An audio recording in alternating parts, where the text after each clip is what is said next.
Good evening. Welcome to WSBI, your resource for success podcast program, where you get to meet inspiring women-owned businesses from across the country. And now, for your host, Kimberly McLemore.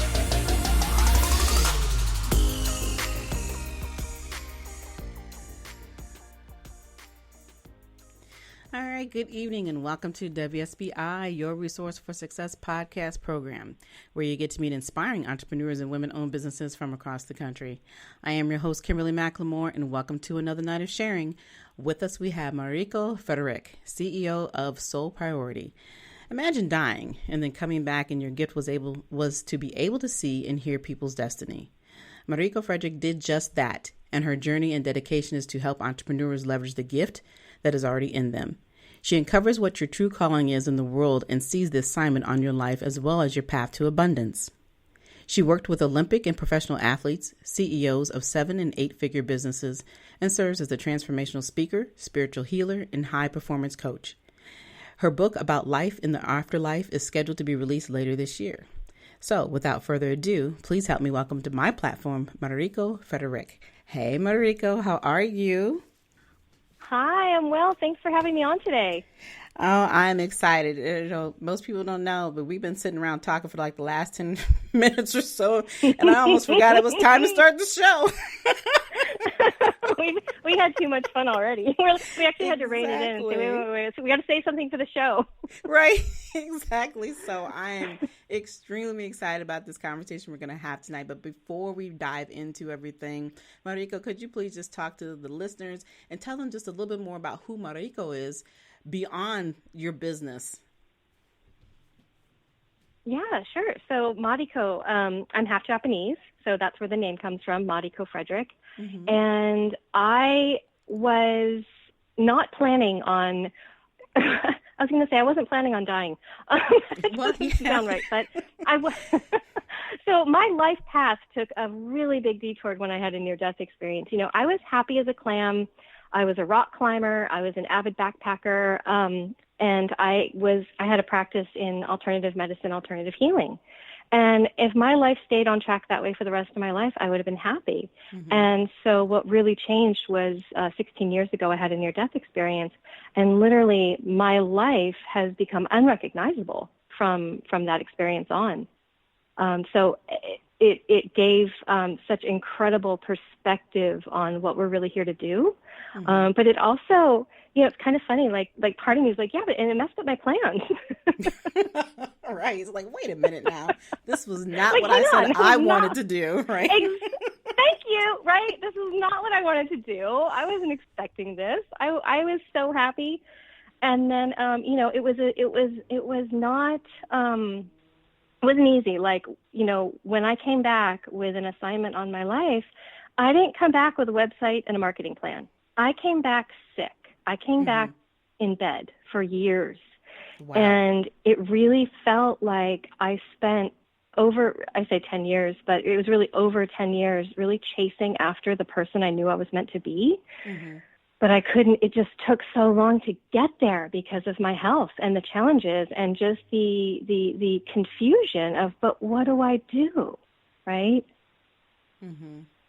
So that was, in a nutshell, that's kind of what led me to talking to you today. Was I had to figure out during those 10 years, you know, the assignment on my life. What is it? What am I doing? What are my gifts now that I've come back? Mm-hmm. And you know, the way people have asked me a lot about the experience, and one of the things I can say is that, you know, I felt like I got downloaded with some information, but it wasn't like I came back and was like, oh, cool. Okay, this is what I'm here to teach. This is what I'm here to do. This is great. Mm-hmm. No, I had to live through it for a decade. I had to live through the lessons that I would eventually be able to teach and speak on. And so I really spent 10 years very, very ill. Wow. And that's incredible. And I guess I'm going to backtrack a little bit here, because the story itself is just, I'm sitting here kind of overwhelmed listening to what you're saying. But before all of this had happened, you know, like you said, prior to that, you know, you had a business, your life was considered normal, you were really happy. And so you were already in business. So the business that you were doing prior, what had inspired you to do the business that you were doing, and what was that business? So it was alternative healing. I am board certified. Even to this day, I'm board certified with the National Certification Commission for Acupuncture and Oriental Medicine. Okay. In a field, a branch of Chinese medicine called Asian Bodywork Therapy, which is the non-invasive and energy healing bodywork version or branch of traditional Chinese medicine. And so I was practicing that and had been for, I think, 6 years before I got sick. And what led to that, I mean, if you want to know that story, was I was working in a hospital. Before I got into the alternative field, I actually spent time working at UCLA Medical Center in the neurosurgery trauma intensive care unit. Wow. And after that, I was working in another little hospital, not that one, but a different one in California. And I hurt my back lifting a patient. And, they put me on workman's comp and said, you either have to do acupuncture or chiropractic. And so I was a little afraid of chiropractic at the time, so I said acupuncture. And granted, this is like 1997 or something, so it was not, people didn't know what acupuncture was back then. Right. And I go in for my first session, and he's like, this guy tells me, and granted, I'm all Western medicine at this point, like anything alternative was just out there. And so I go in for my first session, and he puts me on his massage table, and he checks me out. He looks at my tongue. He takes my pulses. I'm like, what are you doing? And he said, your back is fine. You actually have an ovarian cyst that's pushing up against your uterus, that's doing this, and that's causing the sciatica. And I'm like, wow. God, you're crazy. Right. So I thought he was crazy. And then 5 months later, I was getting wheeled into the operating room in the middle of the night with a rupturing ovarian cyst that was, I can't remember how big it was, but it was big. And it was pushing up against, pushing up against my uterus, and it was everything was kind of inflamed in there. Anyways, I had that taken care of. I had surgery, and guess what? The next day, the pain was gone. Back pain. Man, the sciatica. And so he was right. Years. Wow. So he was right.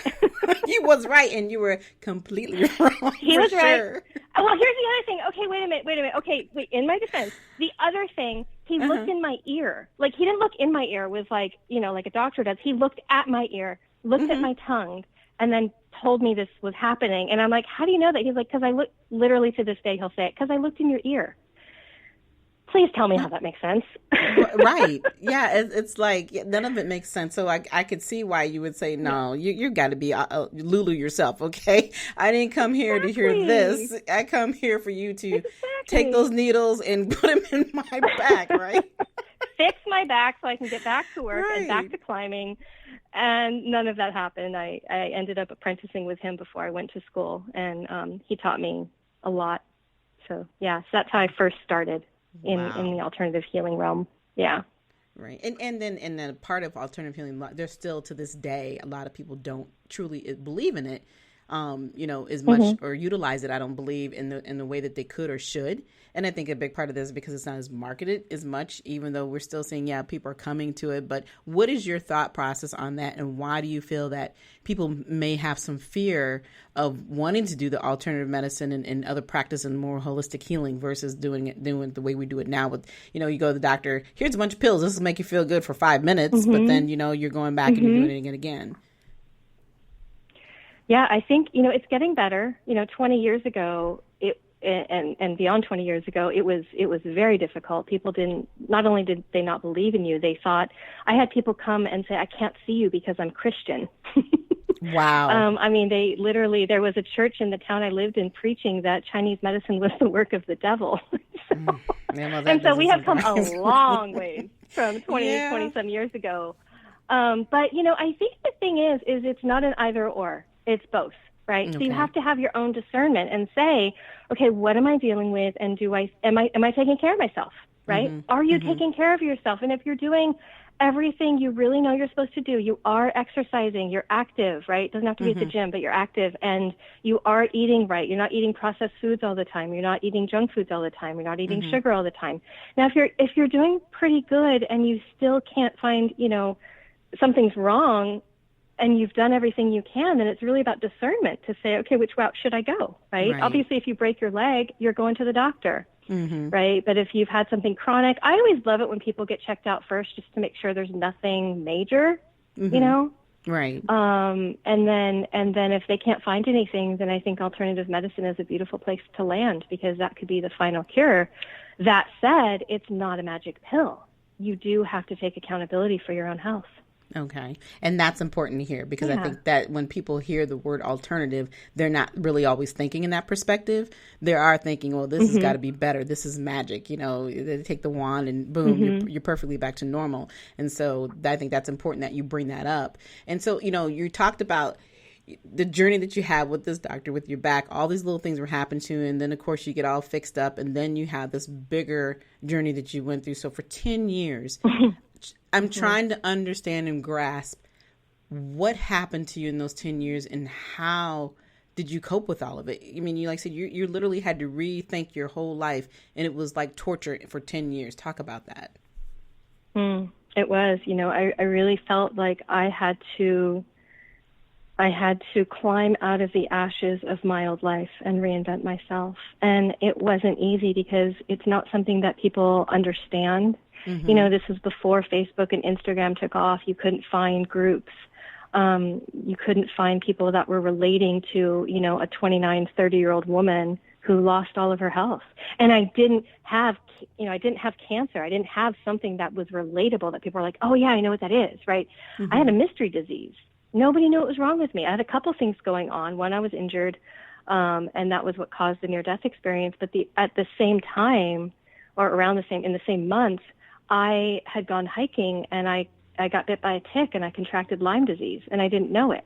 Even though I had the bullseye rash, even though a doctor had my arm, he was holding my arm looking at the bullseye rash. He didn't identify it. He didn't know what it was. So it took 3.5 years to get diagnosed and treated, and by that time, the illness, the infection, the Lyme disease had gone into my brain.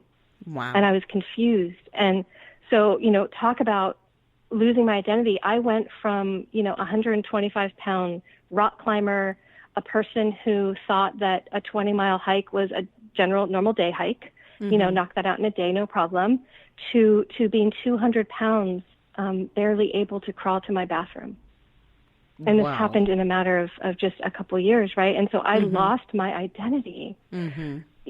There's nothing to prepare you to losing the person that everything you knew yourself to be. And it wasn't like I had the next thing, right? I didn't know the Mariko of today. I didn't have that promise. I didn't know, like, oh, but you know what? Don't worry, Mariko, in 16 years, you know, from now, you're going to be running Soul Priority. You're going to have, you know, you're going to be focused on personal development. Like, nobody's telling you that. You just have to live through it day by day. And, you know, really what got me through was, I would say, you know, in all honesty, the number one thing that got me through was my spiritual experience, my spiritual belief, my faith in God. Because when you die, you do see a whole different, you see the ultimate reality in a way. You see what we really are. That got me through. I think the other thing that got me through was a little bit of a sense of humor. And so when I would get really sick, like the first time that, you know, my husband came home and he found me sitting on the couch, after work in my pajamas in the dark. You know, I had gotten so confused at that point that I didn't know how to change my clothes. I didn't know how to turn on the light switch. I didn't know how to make a phone call. I remember picking up my phone and turning it over and over in my hand and thinking like, I got to call somebody, and I didn't know how to use the phone. And then I went to my front door and I thought, okay, I'm going to go outside and I'm going to wave down like a neighbor. And I could not open the door. I didn't know how. And so, you know, my husband came home. He found me in this state. And of course, he's like, you know, we had an appointment with a doctor the next morning, and he asked me, you know, if I needed to go to the hospital. And I had unfortunately, very unfortunately, I had not had a good experience with doctors up until I found the one that did diagnose and treat me. A lot of them had told me straight to my face, you're making this up. It's all in your head. And that's really hard when you're dying on the inside and someone's like, this is in your head. You're making it up. And I'm like, no, I'm not. And so my answer when he said, you know, do you want to go to the hospital? I was like, no, you know, it's not like I'm going to die. They wouldn't let me. And they're probably looking at you like, wait a minute now. I was like, I mean, you know, where am I going? Oh my goodness. And so there has to, because so much of it was so heartbreaking and just, I would say soul shattering, but really it's ego shattering. It's everything you think you know that you are just gets shattered. But really, I would say my faith in God, my faith in the divine plan, and a sense of humor. You got to laugh about it. You can't take it so seriously. Like, all right, well, you sent me back. You didn't, because I didn't want to come back. I didn't want to come back. Like, I love life, but once you go there, you're like, why would I go back? And then, they didn't even play fair, girl. Okay, so here's the thing. They didn't even play fair. I felt people ask me how long I was there. Well, first of all, it's timeless. There's no time, right? You go into the infinite. But what I can say is it felt, if I had to break it down, I would say it felt like I was there for 800 years. Really? And so, yeah. So let me, I got to ask you this. I got to add, I hate interrupting, but I got to ask, okay, now, because this is always what people, I'm sure you've heard this a million times. So did you see the light? It's always this thing about, okay, so it's not, it is a true thing. It is, okay. And because I'm like, it's a thing, yeah. Okay. It's a thing. And, it's interesting because I have never, and this happened 16 years ago, I have never, not once, ever read anybody else's account of their death experience. I've never read another. People sent me, at the time they emailed me different links and different stories and told me about different books, and I never looked at one. What I can tell you is, when I felt like I was pushing a weight up and down on my chest, and breathing was so hard. And when I was just pushing this weight up and letting it fall, pushing this weight up, letting it fall. And finally, I just let it fall. And when I did, interesting, it got quiet, but I still heard my heartbeat. And then eventually, so first there's just sound, right? The light didn't come on like immediately, although it was probably in a very just seconds, it felt like to me. But first there was the breathing stopped, and then my heartbeat stopped. And then, interesting, and I have no idea what anybody else's experience is because I've never looked into it, but there's this buzzing sound that shut off, and I'm realizing that was my nervous system. And so when my nervous system shut down, it got so quiet. Then the light came on. Then you just feel like there's 1,000 lights shining, like 1,000 suns shining right at you, but it's not too bright. It's perfect. And from there, you go into the death experience of going through the light, saying goodbye to all your friends and family. Not goodbye, because I was again, okay, so my personality just kind of carries through. So you're like, wait a minute. I feel bad sometimes because it's like there's this whole spiritual experience, and sometimes I'm like, okay, but my personality was still there. So when I stopped breathing, I was in a lot of pain and I was struggling. And when I finally stopped breathing, I was like, oh, that's better. Breathing is so overrated. And that was what I thought. I know I'm supposed to give you some very spiritual input I had, but I didn't. I was like, oh, breathing is overrated. Like, woof, I'm alive, right? Goodness. I felt good. And so as I'm going through each family member and dear friend, it wasn't a goodbye. It was just this pure gratitude, just immense, explosive gratitude for each person. Wow. Yeah. And then I went into more of the death experience with a life review and getting the assignment and the download on my life. But really, it did. It felt like the whole thing, took, by the time they told me I had to go back and help people, that it wasn't my time, first of all, I said no. Well, I'm sitting here listening you talk about that, breathing, we all take it for granted because it's something we're just used to doing. But when you say that it was like a release, it relieved you from the pressure. It was almost like it relieved you from the pressure of the world that we live in. And to think about what you're saying here, I know we're joking and kind of laughing about it and everything, but the connection that you had at that point of, like you said, you've gone through all your family members and friends and people that you're so dear to and close to, but you didn't want to leave. What do you remember, and if you don't mind sharing, that was said to you of why they wanted you to come back? Why did God say, no, we're not ready for you. You have things you have to do. I need you to go back. And you were fighting that because you wanted to stay. I was. Of course I did. I was home. I was alive. I had never been more alive. Why would I go anywhere? Plus, honestly, my first thought was no, but then it was almost like, go be who? Mariko who? I mean, I could barely remember the person I was, and now you want me to go leave this place that I'm home, I'm soaring in infinite bliss consciousness with God, and you want me to go be somebody named Mariko? I could barely remember who that was, like an inkling of it. But I had left that, and so, but what happened was, in the end of what I would consider feeling like I was soaring in infinite bliss consciousness for 800 years, being joy, being bliss, realizing my true nature is peace, love, joy, bliss, and just soaring in that, I heard them say, and actually at the time I was thinking, I'm alive, I am love, I am joy. And then I heard a voice say, it's not your time. You have to go back. And it was like, huh? Wow. It was a little devastating, like, wait, what? And they said, and so my first thought was no. And they said, you have to go back and help people. It's not your time. You have to go back and help them. Remember who you are. Go back and help them. Remember who you are. And of course, I said no again. And then they told me that each soul has a designated time that they can leave.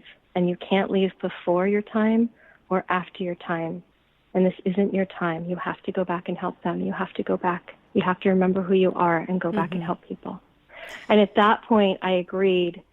And, I think I thought, like, I don't know, like it was going to be opening a door, and I would just be like, okay, I'll go back in. But right. I remember trying, which is funny because how does one even know how to try? But there was this sort of effort on my behalf to go back, and I couldn't. And so I remember saying, I can't get back. And then in that moment, there's no time, so everything feels like it's happening instantly. So the moment I had the thought of, I can't, I felt like I was being pushed from behind and just like flown through the universe. And then I was back in my body. Wow. Yeah. And So, I felt like I had been hit by a train. Yeah, I was going to say that, thinking that you're gone and you're going to live in bliss, you're where you want to be. And then you're coming back, you're pushed back into this reality that you have to live with. And then your reality turns into 10 years of basically hell of trying to recoup who you thought you were into who you needed to be. So with this experience that you have had and you've dealt with during that time, then next thing you know, your life, you got better, obviously. And then here you are with this amazing business, and you're teaching people how to look into their higher self and know what their higher purpose is in life.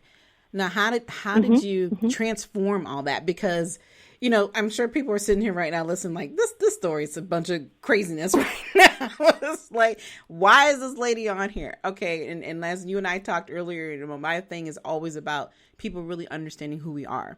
It's not always just about the business, it's about the individual. So we've grasped some of that. And I'm trying to understand now how you've worked all of this in your true calling and your assignment on helping others. How does this work with other people?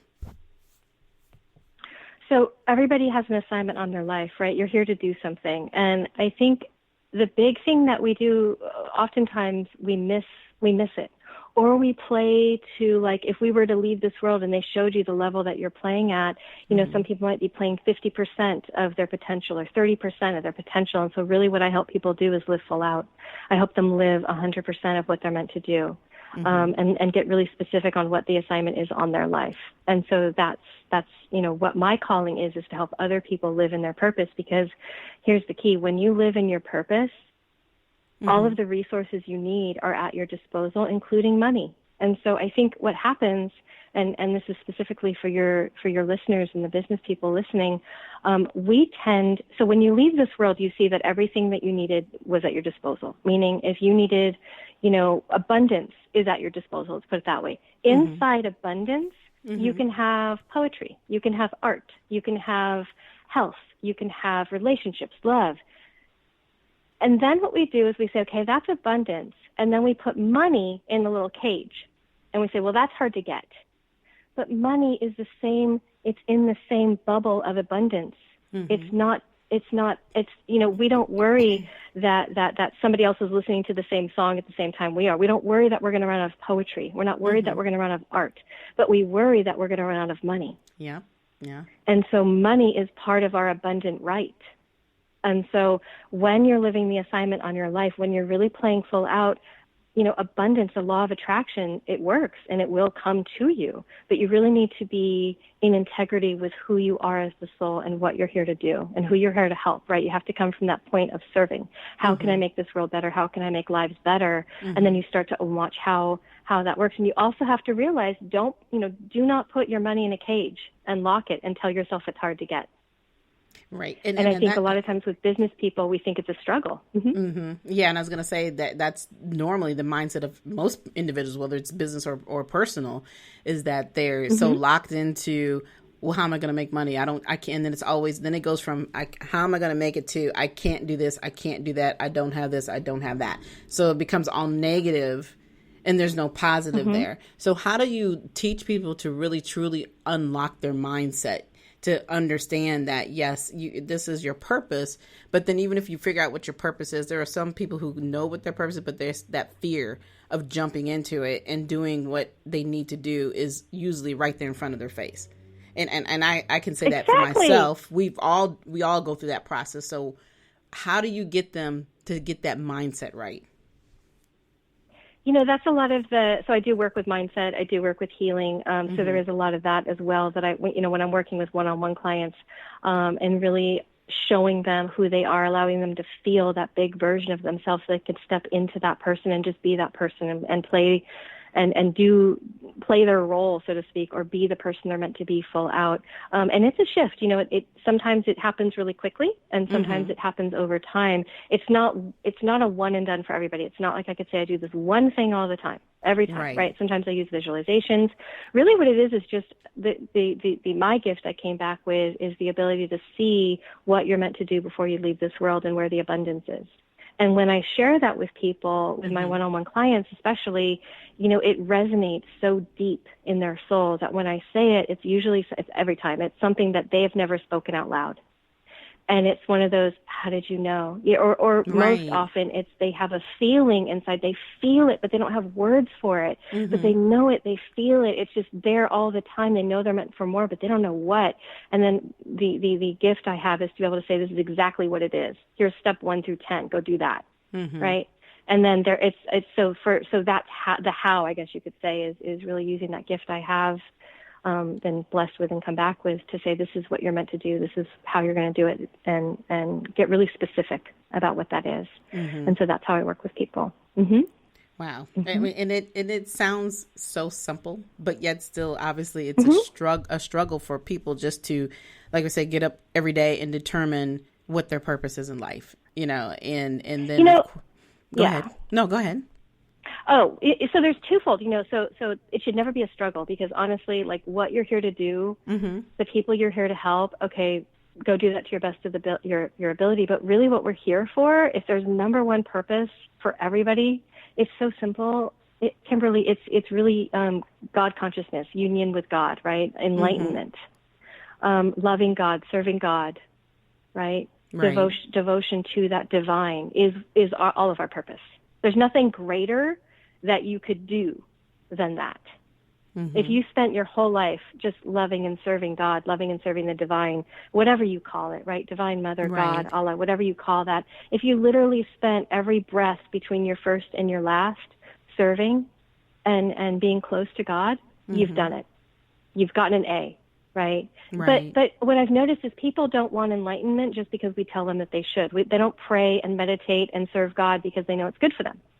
But when it gets aligned with their work, then they're interested. They're like, oh, okay, so if I serve these people over here and I do this, then I'm in alignment with my soul, my purpose. I'm in alignment with serving God.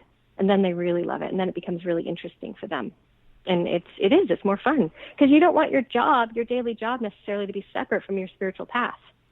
Right. We like it when it's in alignment. Right. It shouldn't. Yeah. Because it shouldn't. Right. And I think a big part of that is what you just said is understanding what alignment is. But what I love what you said more, and I think that consciously people think this but don't do it, is like you said, serving God and understanding that he is who he is, and the reason why you wake up every day is because of him. So it's like when you understand how God works so much better when he's in your life versus when he's outside of your life, and you only want to bring him in when it's convenient for you, that's usually where the problem comes in. And I can speak truth to that. You know, it's like we all feel like we go through this portion in our lives where we think we know better. You know, I can do this. I don't need to hear this, or I don't need to do that. And then it hits you, you know, if you're actually listening. And even with all the things that are going on around us today, and we've been talking about the pandemic now for months. And the thing that I constantly notice in my mind is that we have been brought to our knees, but it's how are you handling being brought to your knees? What are you actually doing to understand why we've been brought to our knees? It's not just about coming out here and talking and you know, saying the things you want to say, but what is it subconsciously happening to you personally to make you understand what is going on around us? And I guess I would like to hear your perspective of that as well. What your feelings and thought process of how things are today and why we have been brought to our knees. I love, first of all, how you just explained that. I was just enjoying that. So much truth just pouring out of you. I was like, you know, I think so much of it is, I mean, there's so many levels, but honestly, here, I think a lot of it is a growing up of the world, of accountability, right? And so this is not something that's going to be popular, but as a human species, like, we know about the law of attraction, right? We know that when we think good things come to us. We know this.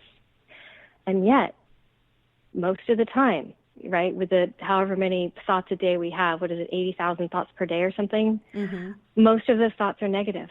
And somehow, out of those negative thoughts, out of complaining, out of posting mean things to each other on Instagram, out of, you know, because there is that like whole passive-aggressive meanness that's going on Instagram. Right. We somehow expect happy, good responses from the universe. That somehow, when you spend most of your day having negative thoughts, and a lot of these thoughts are unconscious, right? They're in your subconscious thoughts. But most of your thoughts being negative, and then the whole world is kind of basically like complaining and bullying each other and hating on each other, and we wonder why we're in this state. And it takes a level of emotional and spiritual maturity to say, I will not be a part of this. I am going to step aside from all of the chaos and all of the anger and all of the bullying.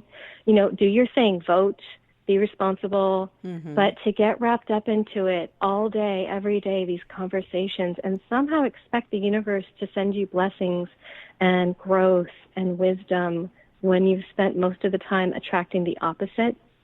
I think that a lot of what's happening is a opportunity for emotional and spiritual maturity.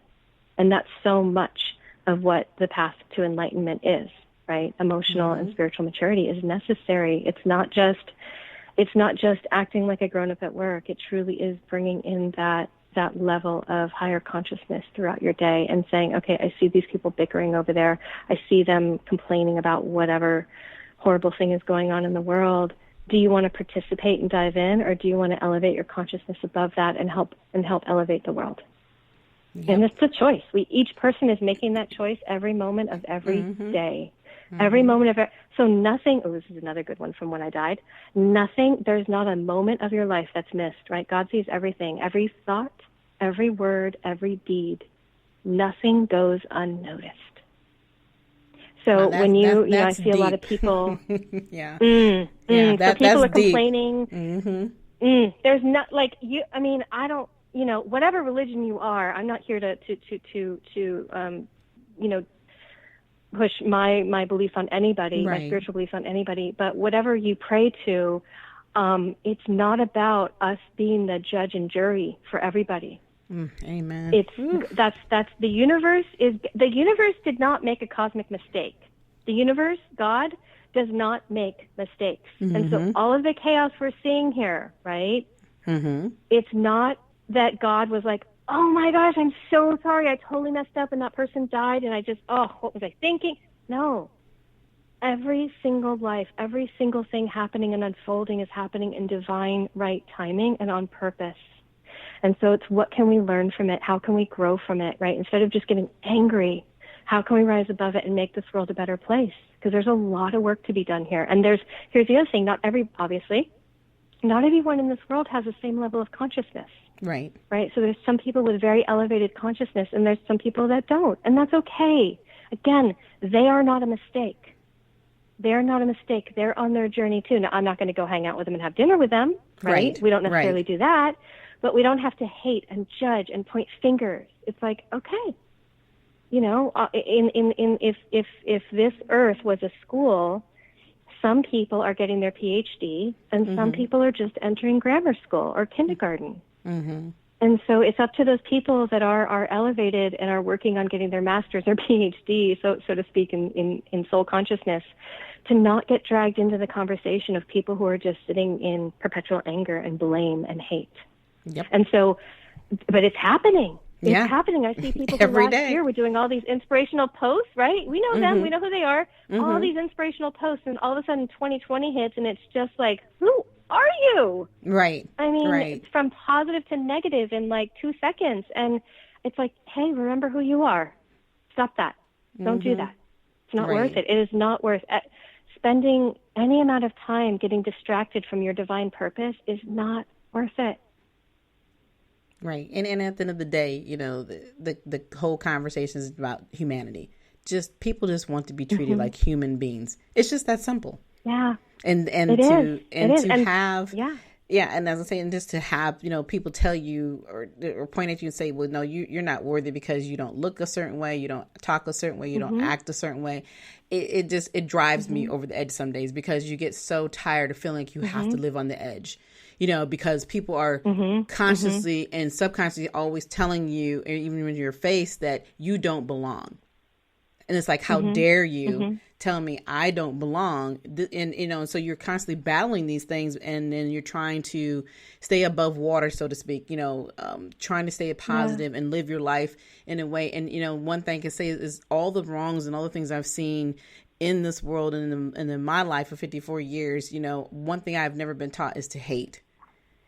No matter what has ever happened to me, no matter whatever's ever gone on around us, I've never, ever been taught to hate. And it just amazes me how sometimes from the time a child has been brought into this world, that has been the number one thing that the person is raising them, is teaching them hate. And why? Yeah. You know, what is it that who gives you that authority to say they don't belong and you do? And this is why we're going to hate them. You know, so it's just so much of that, like you said, going on right now. It is, and it's believe me, I have to pull myself back too, because I get pretty angry. But I have to remember, none of this is happening by accident, and nothing goes unseen. And so there are people doing some very bad stuff out there right now, and I call it the long game. Like, I could either get wrapped up in it and get so angry at some post I saw on social media, or I could know that God saw all of it. And if you whatever's coming to you is coming to you. So if you are a truly bad person and a truly hateful person, sometimes we see the judgment play out in this world, right? We see the judgments coming. We see them go to prison. We see them get in trouble. Other times we don't see it. It doesn't mean it's not happening. It's just happening between that soul and God. And God is teaching that soul directly. And I guarantee you it's not fun. Yeah, so and that makes sense. There's people, when you leave this world, there's a higher realms and there's a lower realms. Not everybody goes to the higher realms. Not everybody goes to that heavenly place. And I think right now there's a lot of different people in this planet, and it is about coming together, people, you know, and supporting each other and loving on each other and saying, you know, you do count. You are the infinite soul. When we leave this world, we're not black, white, green, Asian, whatever, gay, straight. You're none of that. None of that. And yet it happens. It happened to my grandparents, my aunts and uncles. They were put in Japanese internment camps during World War II because they were Japanese, stripped of their constitutional rights. People want that to happen again today. There's always going to be people of a lower consciousness here who want to run the world with hate because it's their comfort zone. And then people like you are like, I don't get it, because you don't have a hateful bone in your body. So thank God you don't understand them. Thank God. You don't understand them. But it does. It burns us up. But it can't. So that's the thing. It burns us up. So like take action into creating more positivity, but don't let them drag us down. Right? Because look at you. You've got thousands of listeners. You've got your own show. You're like, I was never taught to hate. And now you're spending your life, creating your own world where you're bringing these messages out to the world and bringing people together and facilitating this deeper healing that needs to happen through our story, through our voices. So because you didn't get wrapped up, God's like, okay, I'm going to use you. You've got some stuff to do. This is going to be fun. Yeah, he's been putting me to work for quite some time. I'm like, all right, now, what are you trying to do here? Oh, wow. I know. Wow. It's deep, deep, deep. But I love what you said earlier. I can't get it out of the back of my head about God sees everything. When we think that he is not seeing or hearing us, we have to constantly remind us that, you think you're getting away with this over here. You're not, and there's so many good people in this world, and so many people are using those good people. And they constantly are pouring themselves out to people because they do believe in, doing the Lord's work, the serving part. And, but at the same time, it does get to people. And so you're trying to hold on to that. And you're trying to grasp to all these things. Like I said, the things that are going on outside of your world, the things that are going on within your world and your personal self.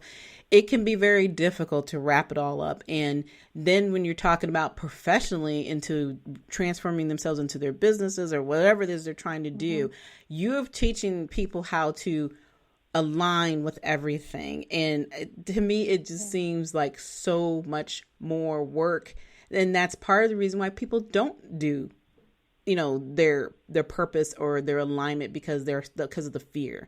And I may be wrong, but I'm just always try to grasp and understand, I guess, for myself personally too, that when you're trying to do these things and you have it, like you said, it's something that's running through your mind consistently saying, this is what you're supposed to be doing. But then you're trying to figure out, where is that end result? How do you get people to understand those end results too? Don't always, like you say, come right away, but where do you keep them holding their faith? I get really specific. For one thing, I get very specific with my one-on-one clients, so I'm not vague. I literally see, like, you should do this, you should do that, you should do this, and then my clients go do it, and then they I can say in 2019 specifically, all my clients made more money. I said, go do this, go do that, and they all went and made more money. So I'm happy. I don't know, I can't guarantee that, but I am very specific on what I see for them, and it tends to work out. But in general, the how isn't so much of a how, it's a surrendering to the divine plan. It's sometimes we're forcing, right? And forcing is not getting there. Forcing is stalling us, really. And so it's aligning and saying, okay, I'm going to allow myself to be a vessel of God's love and God's work. Now take a look. What are my gifts and talents? What's the most obvious thing? So the way that I describe, like, finding your purpose is, when you're like leaving and you have a meeting and you're super busy and you're running late and you've got your meeting and you cannot find your keys and you're running around the house and you're starting to get really frustrated because you don't want to be late for this meeting and you cannot find your keys, and then they're in my hand the whole time. Right. That's basically every single time without fail when I tune in, and that's what I call it, tuning in, and see the purpose, the assignment on someone's life. That's exactly what it is. I'm like, it's this. But they never had words for it. And so once I put the words to it, it's like, oh, or sometimes they did have the words, but they almost needed somebody else to see it for them as well. They needed that recognition. They needed that reinforcement. But even after that, it is about walking in alignment with your soul, with God, and saying, you are driving. You're steering this thing. I'm going to just keep moving forward. And because at the end of our lives, here's the thing. When I died, God wasn't like, all right, Mariko, how much money did you make? How well did you do? How successful was your business? How many followers did you have on Instagram? I mean, well, there was no Instagram. God doesn't care about money or success. God cares. What was your heart focused on every moment of every day? Were you focused on me, or were you focused on the world crashing around you? Were you focused on love, or were you focused on somebody over there who's full of hate? And you see every moment of decision when I decided to tune into God, when I decided to serve from my heart, and when I was serving from my ego and not being so in alignment, right? You see both. And then when you see the alignment, God, in the afterlife, you are just showered with this divine love and just this ecstatic bliss. And interestingly enough, that's not what I remember the most. All the times that I did something good and God shared gratitude with me, I remember it, but it's not as specific. However, the one thing I do remember is when I was mean to somebody on purpose in kindergarten. Wow. And I was mean, and she was, we were in kindergarten, and there was this is a funny story, but it hit, and it hits me every day of my life. I feel the regret of what I did to this little girl. And it's very simple because it was very innocent. So that's the thing, right? God didn't miss it. Just because I was like 4 or 5 years old doesn't mean I was being innocent. I was being a jerk. So what I did was, there was some dog paw prints in the cement, and she laughed at them and thought it was really funny. And I looked at her and I said, how could you laugh at that? That dog is dead. And the people inside, my neighbors, are so sad that their dog died. And what if when you die, everybody just laughs? And she started crying. Oh, wow. Two things. One, I have no idea if that dog was dead. I was being mean. I was just playing. I was playing with that little dark, inside of me. I could feel when she was getting really upset and she started to cry, and then I stopped. Now, I stopped not because she was crying. I stopped because I didn't want to get in trouble. God didn't care that I was in kindergarten. God didn't care. It wasn't a mistake, you see. I skipped some of the stuff in high school that I did that was an honest mistake, right? Or the things that we do that because we're just kind of having a teenage moment. I don't remember any of that. Because it was just like, oh, well, whatever. Mariko's learning and growing. She made a mistake. No, this moment was not a mistake. I was enjoying that powerful feeling. And what I saw in my afterlife was I got to experience that moment from her point of view as if I was her. Like I could feel her emotions. I could see me through her eyes. So it was almost like I'm standing in her body being her. At the same time, I'm experiencing the moment as me. And so I'm experiencing her hurt, going, why is she doing this? Why is she saying this? I don't understand. I thought we were friends, right? All the things going through her mind and the pain in her heart. And then I experienced it from my point of view of just really, I don't know how to explain it, but almost like experimenting with that power, right? Anger is power. Hate is power. Yep. Then, this is where you never forget and you'll never do it again. Then you experience the entire situation from God's point of view. And all of that's happening at the same time. And that's the biggest thing I came back with was that moment. And so we worry about who's getting justice and who's not.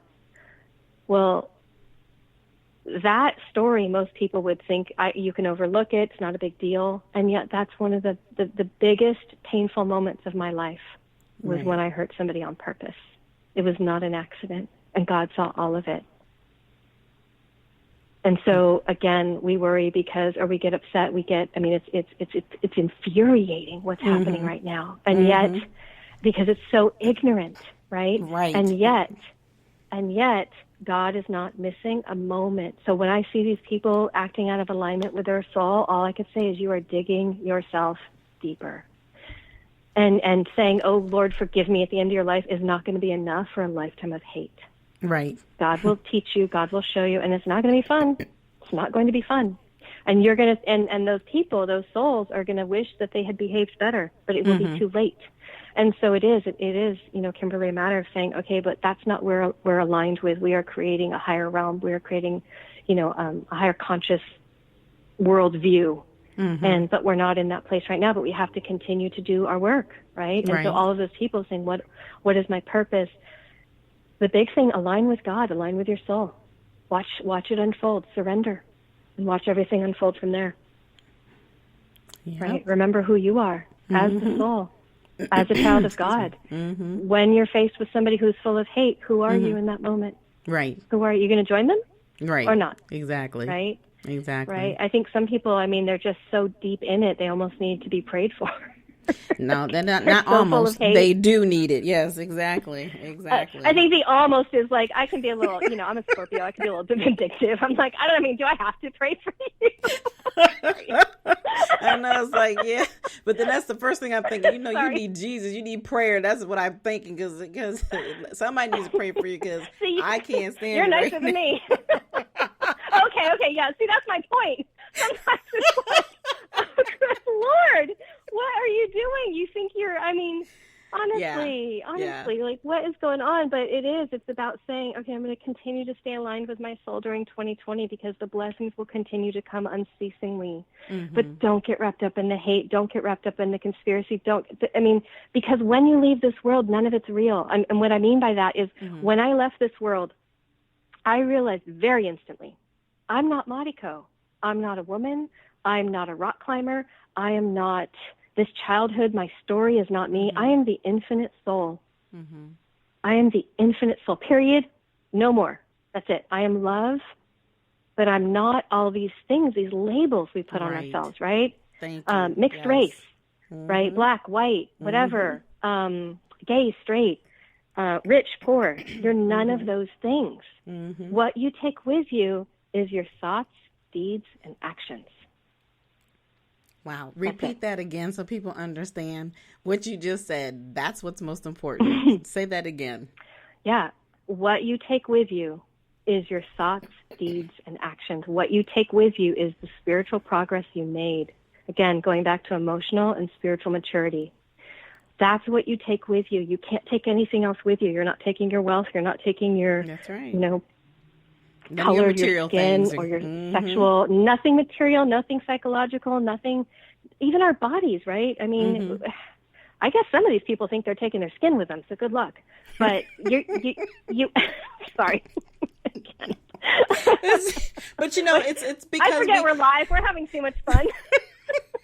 Well, when you're saying all this stuff, it just makes you reflect, and people need to understand that this is what it is. When we leave this world, none of this is going with us. And we fight so hard every day to live up to the so-called standards that are given to us every single day. You got to look this way. Your hair has to be this color. You have to walk this way. You got to wear these clothes. Everything, like you said, is labeled. It's conformed. It's put into us. And from the time we are brought into this world that you have to be a certain way.